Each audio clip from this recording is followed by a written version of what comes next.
Bill to change GRU's advisory board is moving fast through the Capitol building in Tallahassee.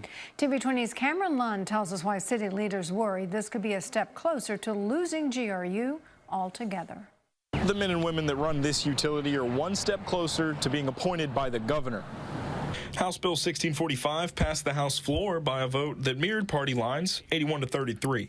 Bill sponsor Chuck Clemens believes it's the best way to lower customer rates and thinks people outside the city should have a voice in running the utility. Democrat Representative Yvonne Hayes-Henson tried to amend the bill 5 times and fears this move could lead to GRU being sold. There has been a coordinated campaign to force the city of Gainesville to sell its citizen-owned utility to an unknown entity for at least a decade, a utility that was purchased by its citizens since 1927. If the bill passes, a 5-member board would be appointed by the governor.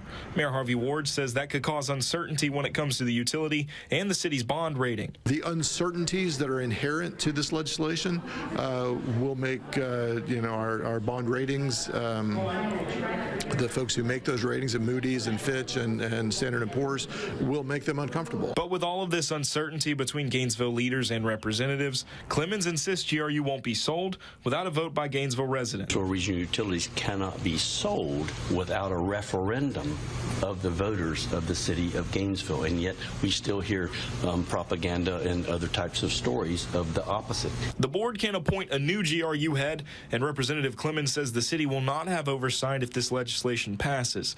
The bill has been referred to the Senate Rules Committee prior to a vote on the Senate floor. Then Governor Ron DeSantis has to sign it and choose who he wants running GRU. In Gainesville, Cameron Lund, TV 20 News.